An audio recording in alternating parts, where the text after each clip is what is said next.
حضرت ایوب علی نبینا علیہ الصلوۃ والسلام اللہ کے پیغمبر ہیں. اللہ نے بیٹے بھی دیے، کھیت بھی دیے، بہت زیادہ جانور بھی دیے، بڑی دولت، بڑا کچھ.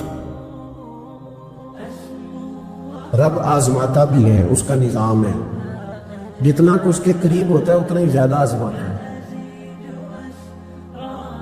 فرشتے عرض کرنے لگے مولا جناب ایوب، اللہ کریم نے فرمایا یہ میرا دوست ہے، ایوب میرا نبی ہے، میرا پیغمبر ہے، میرا دوست ہے. تو فرشتے عرض کرنے لگے مولا جس کو اتنا نواز دے اس نے دوست تو بننا ہی ہوتا ہے.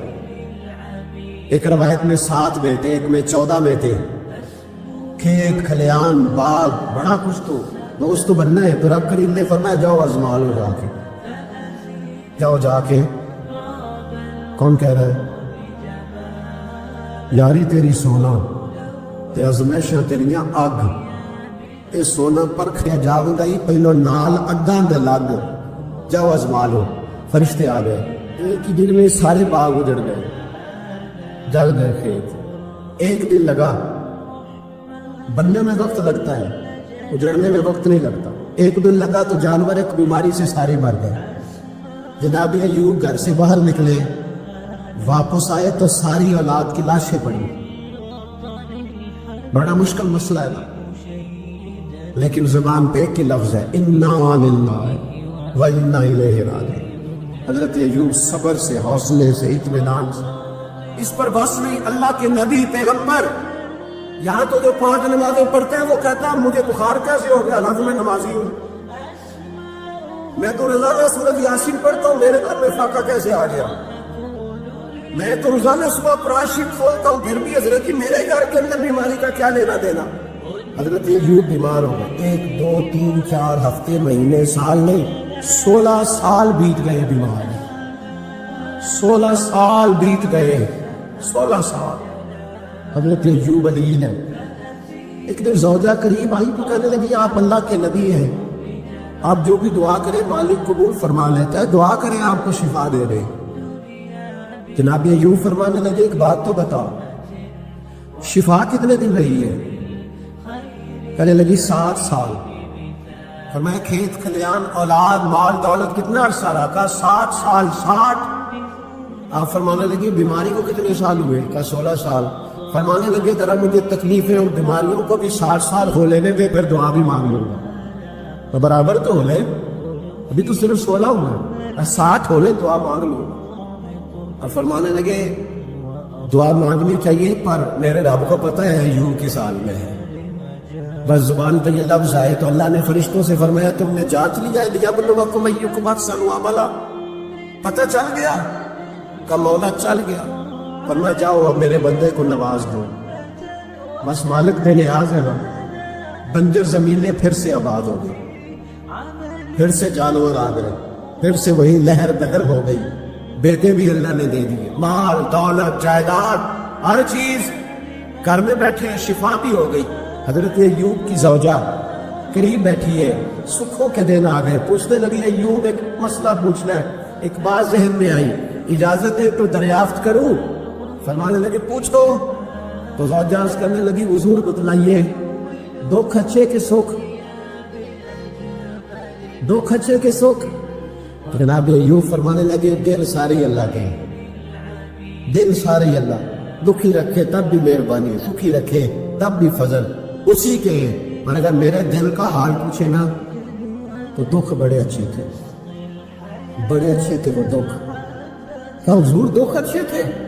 تو جناب ایوب فرمانے لگے جب میں بیمار تھا تو میرا رب 24 گھنٹے میں ایک دفعہ میرا حال پوچھا کرتا تھا. رب پوچھتا تھا ایوب تیرا کیا حال ہے؟ رب پوچھتا تھا. خدا خود میرے مجلس میں اللہ پوچھتا تھا. فرماتے 12 گھنٹے اس مزے میں ہی گزر جاتے تھے کہ میرے رب نے میرا حال پوچھا ہے. 12 گھنٹے اس کیف میں بیت جاتے کہ اللہ نے حال پوچھا ہے. اور فرمایا اگلے 12 گھنٹے میں انتظار کرتا رہتا تھا کہ رب دوبارہ کب حال پوچھے گا. فرمایا 24 گھنٹے میں ایک دفعہ پوچھتا تھا. دوار عمر دراز مانگ کے لائے تھے 4 دن، 2 آرزو میں کٹ گئے، 2 انتظار میں. تو فرماتے بس یہ اس طرح حال گزر جاتا تھا. فرمانے لگے شفا تو ہو گئی، صحت تو ہو گئی، کھیت کھلیان تو ہو گئے پر اب میرا رب میرا حال تو نہیں نہ پوچھتا. حضرت یونس علی نبینا علیہ السلام نے لیکن حضرت جبریل امین ملنے آئے. جناب یونس علیہ السلام کہنے لگے اے جبریل اللہ کے نیک بندوں میں جو اللہ کو اس وقت سب سے زیادہ پسند ہے نبیوں کے بعد میں جو کرنا بھاگتا جو سب سے زیادہ اللہ کو پسند ہے نبیوں کے بعد ولیوں میں اور سب سے زیادہ اللہ جس کو اللہ کی بارگاہ میں عبادت گزار لکھا جاتا ہے میری اس بندے سے ملاقات کرا. تو حضرت جبریل نے جناب یونس علیہ السلام کو ساتھ لیا تو ایک شخص کے پاس پہنچے جو آنکھوں سے اندھا تھا. دونوں ہاتھ اس کے سلامت نہیں تھے اور پورے جسم میں پیپ جاری تھی ریشہ تھا. جب جا کے السلام علیکم کہا نا حضرت یونس نے اس نے وعلیکم السلام کے بعد پہلا لفظ پتہ کیا کہا؟ اس نے کہا یا اللہ تیرا شکر ہے یا اللہ تیرا. آپ بھی ادا کریں اللہ کا شکر یا اللہ تیرا شکر ہے. حضرت یونس علیہ السلام کہنے لگے تو شروع سے اس طرح کا ہے نابینا بھی اور ہاتھوں سے معذور بھی اور سارا جسم شروع سے. تو بڑے ہی خوبصورت لفظ اس بیمار نے کہے. ہمیں لگے نہیں حضور میں بالکل ٹھیک ٹھاک تھا جب تک میرے رب نے چاہا کہ یہ دنیا کو دیکھے تو تب تک اس نے مجھے آنکھیں دی اور جب اس نے چاہا کہ اب اس کا دیکھنا بہتر نہیں تو اس نے واپس لے لی. تو یا اللہ تیرا شکر ہے اللہ تیرا شکر ہے.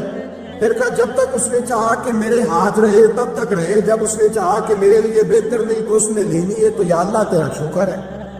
جب تک اس نے چاہا کہ میرا جسم صحیح و سلامت رہے تو رہا اور جب اس نے چاہا کہ میرے لیے بہتر نہیں تو مجھے بیمار کر دیا تو یا اللہ تیرا شکر ہے. تو حضرت یونس علیہ السلام کہنے لگے جبریل واقعہ یہ اللہ کا سب سے زیادہ شکر گزار بندہ ہے سب سے زیادہ عبادت گزار بندہ ہے سب سے زیادہ. حضرت شعیب علی نبینا علیہ السلام اتنا روئے کہ بینائی چلی گئی. صاحب رسالہ قشیریہ نے لکھا آنکھوں کی روشنی ظاہری طور پر چلی گئی اللہ نے پھر آنکھیں عطا کی. حضرت شعیب علیہ السلام پھر روئے آنکھوں کی بینائی چلی گئی اللہ نے پھر عطا کی. پھر روئے کہ آنکھوں کی بینائی چلی گئی رب کریم نے پھر عطا کی. پھر ایک دن پوچھا مالک نے کریم ہے نا جب چاہے پوچھے بے نیاز ہے نا جب چاہے نہ پوچھے. اب پوچھا تیسری دفعہ کہا اے شعیب اگر تو روتے ہو جنت کے لیے تو جنت آج سے ہی تمہارے نام کی اور اگر روتے ہو دوزخ سے ڈر کے تو تمہیں آج سے آزاد کیا. سارا کچھ جانتا ہے رب پر پوچھتا ہے بتاؤ نہ روتے کیوں. خدا بندے سے خود پوچھے روتے کیوں بتاؤ نا. حضرت شعیب پھر رو پڑے کہنے لگے مالک نہ جنت کی تڑپ نہ دوزخ کا خوف میں تو تیری ملاقات کے شوق میں روتا ہوں.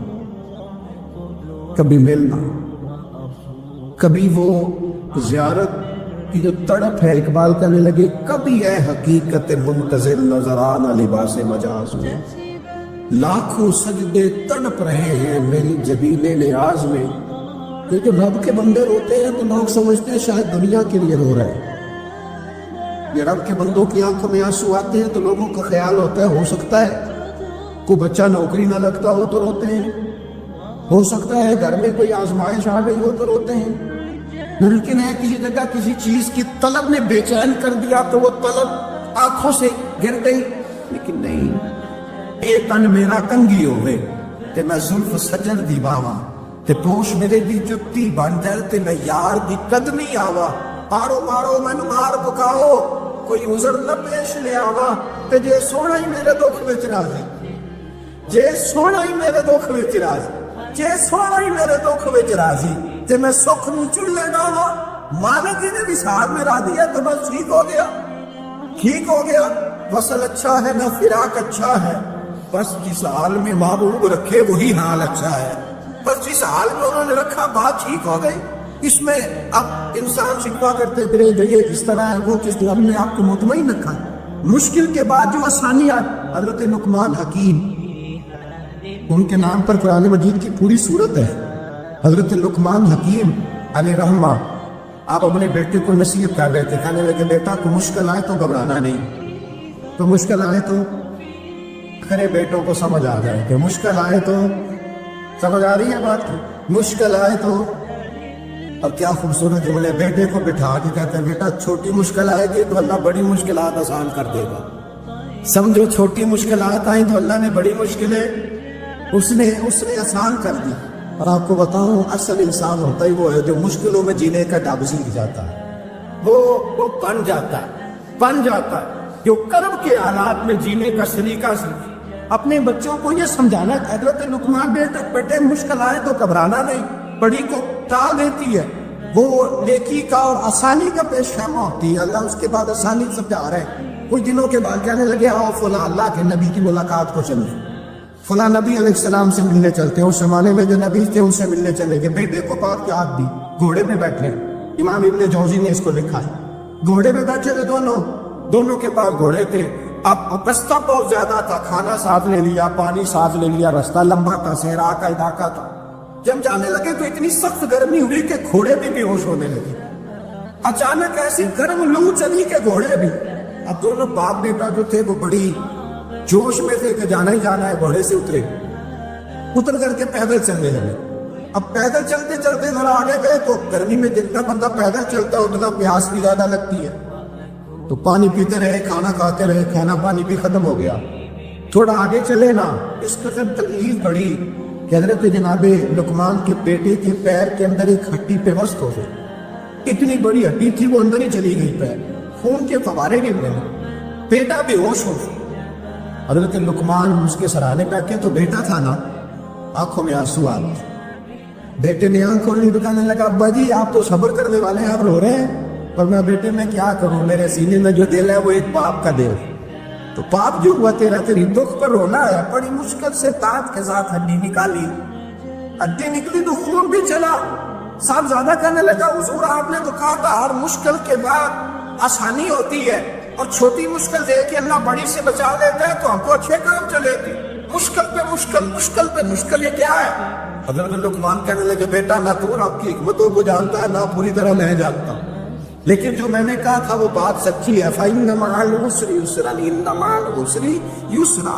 اللہ ہر مشکل کے بعد آسانی عطا فرمائے گا. اور فرمایا میرا ایمان ہے کہ ضرور عطا فرمائے گا. یہ بات کہہ رہے تھے کہ سامنے سے دھواں اٹھا.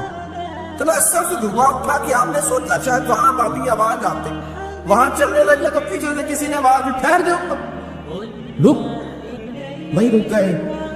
تھوڑی دیر بولی تو کہا رک جاؤ. جب رکے تو ایک بولنے والا بولا، کہنے لگا تمہارے لیے تھوڑی دیر کے بعد جانوروں کا بندوبست کر دیا جائے گا، کھانے کا بھی بندوبست ہو جائے گا، بچے کا پیر بھی صحیح ہو جائے گا، چلے جانا لیکن ذرا ٹھہرو.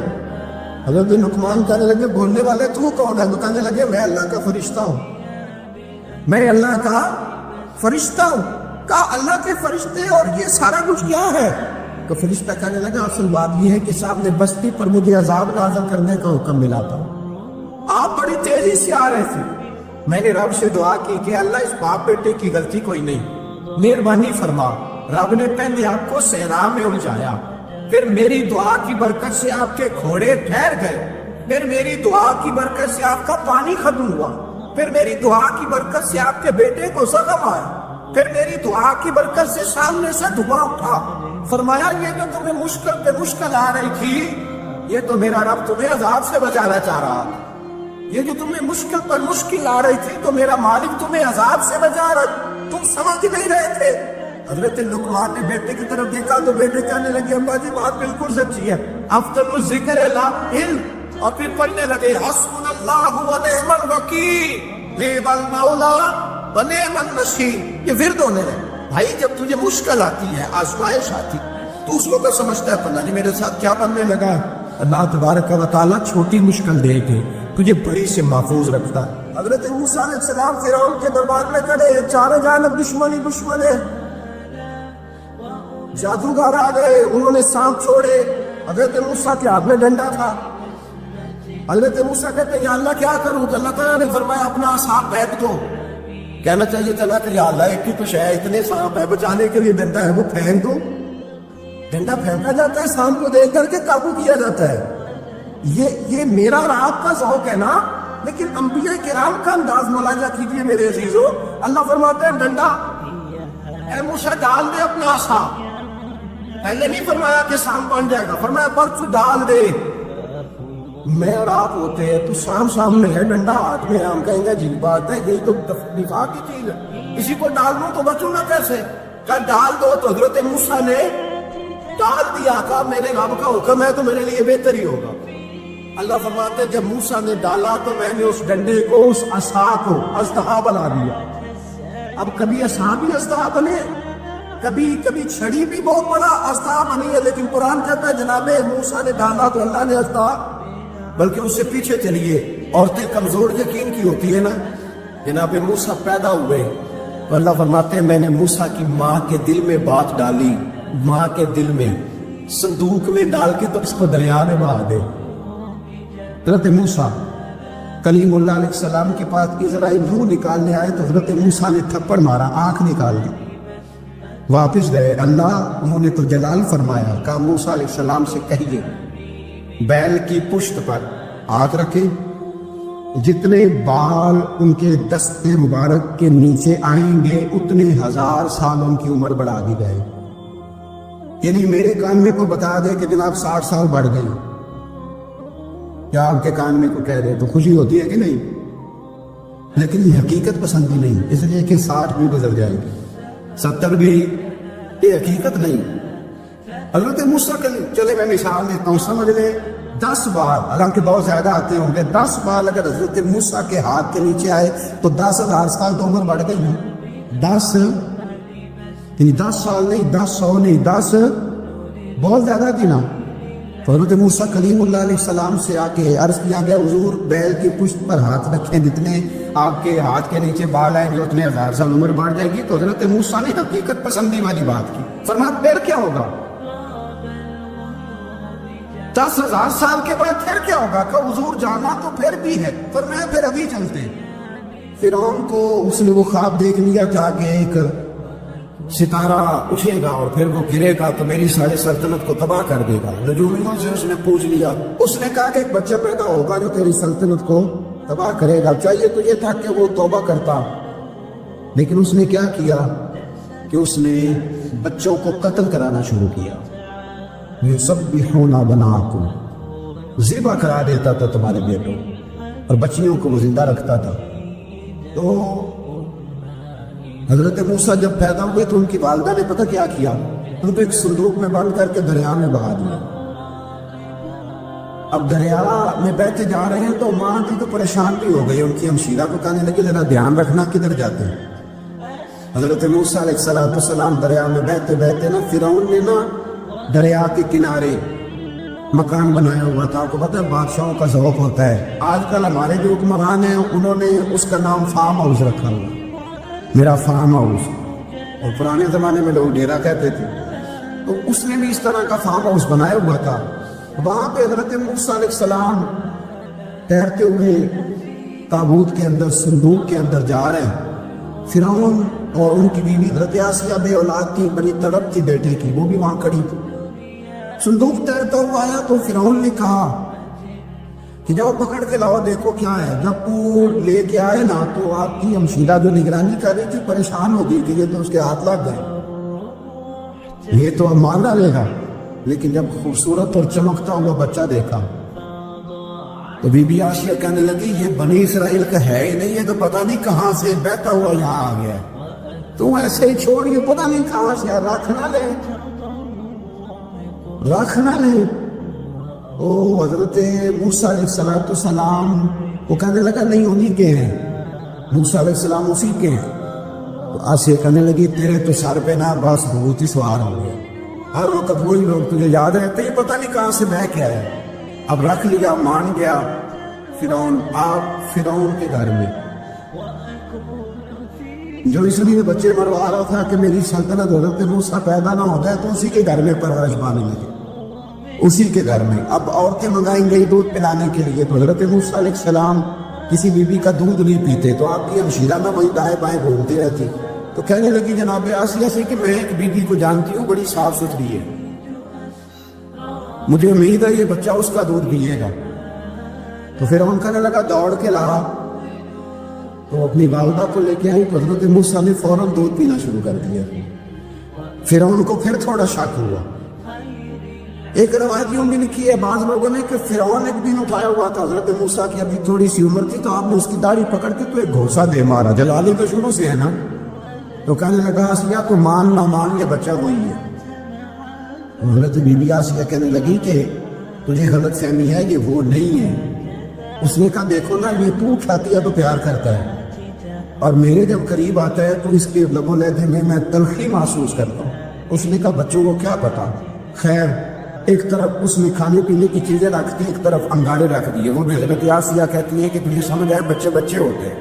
حضرت موسیٰ بچے تو تھے، پر تھے تو اللہ کے نبی نے، اللہ کے نبی تھے۔ جب اس نے کہا نا یہ بچے ہیں، تو حضرت موسیٰ علیہ السلام بجائے انگاروں کی طرف جانے کے، نبی تھے، وہ سیدھے کھانے پینے والی چیزوں کی طرف بڑھنے لگے۔ فرعون کہنے لگا اب بتا، اللہ تعالیٰ نے حضرت جبریل کو بھیجا، انہوں نے کہا ادھر نہیں جانا، آپ ادھر جائیے۔ تو آپ آگ کی طرف گئے اور ایک کوئلہ اٹھا کے زبان پہ رکھ لیا۔ واسی کہنے لگی سمجھ آئی، بچے کو کیا پتا کدھر جانا ہے کدھر نہیں جانا۔ اگر وہ اتنا ہی خیال ہوتا، وہی بچہ ہوتا تو آگ۔ اور بعد مفسرین نے لکھا یہ جو حضرت موسیٰ دعا مانگتے تھے رب اشرح لی صدری ویسر لی امری، یہ وہ آگ کا لارا جب کوئلہ منہ میں رکھا تھا نا، تو اس کی وجہ سے زبان میں کچھ لکنت آ گئی، تو آپ دعا کرتے تھے کہ یا اللہ میری زبان کی وہ بند گرا کھول دے تاکہ میں کھل کے فرعون کے سامنے بات کر سکوں۔ وہی حضرت موسیٰ پلنے لگے، وہی پلے، وہی جوان ہوئے، وہی اللہ نے ساری دولتیں دی، بہن بھی ملی، ماں بھی ملی، اور سارے عزیزوں کا پیار بھی ملا۔ اسی گھر کے اندر اللہ نے پرورش کر کے فرعون کے ظلم سے بنی اسرائیل کو نجات عطا فرمائی۔ جب موسیٰ پھر فرعون کے گھر میں پلنے لگے اور جب جوان ہو گئے تو فرعون کے ہاں جو ظلم ہوتا تھا حضرت موسیٰ اس پر بول پڑتے تھے، جلال فرماتے۔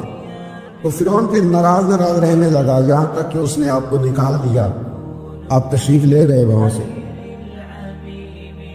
تو حضرت موسیٰ ایک دن شام کے وقت دوبارہ آئے بستی میں، لوگ سوئے ہوئے تھے، تو دو آدمی، ایک بنی اسرائیل میں سے اور ایک فرعون کی اپنی قوم میں سے، وہ دونوں آپس میں جھگڑ رہے تھے۔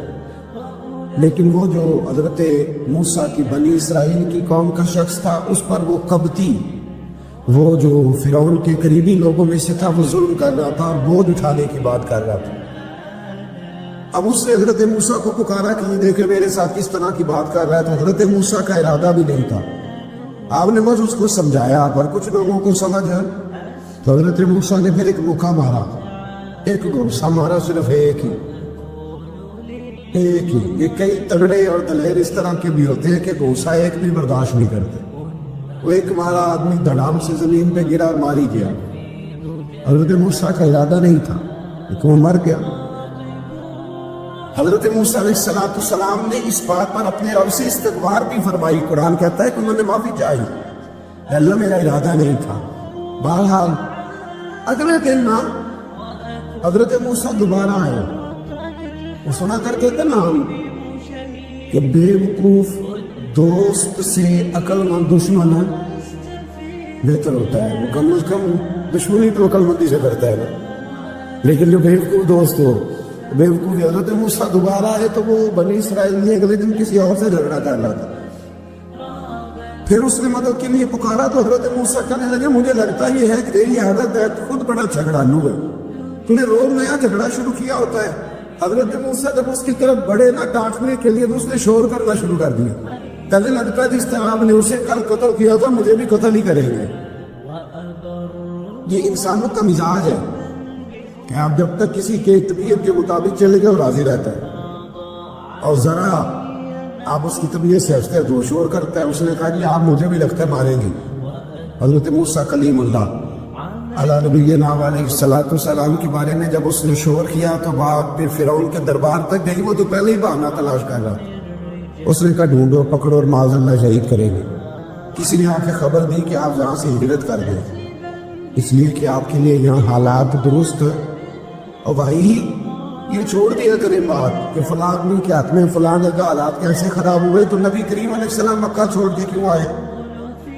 حضرت موسیٰ علیہ السلام نے ہجرت کیوں فرمائی؟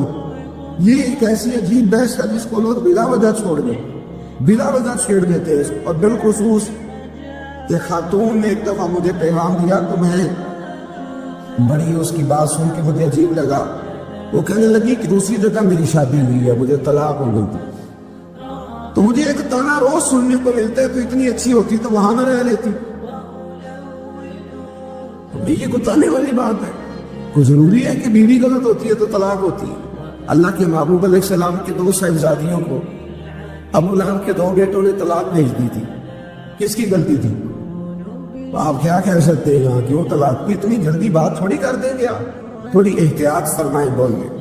حضرت موسیٰ علیہ السلام وہاں سے نکلے اور آپ مادین کی طرف چلے گئے. مادین وہ علاقہ تھا جہاں فرعون کی حکومت کوئی نہیں تھی.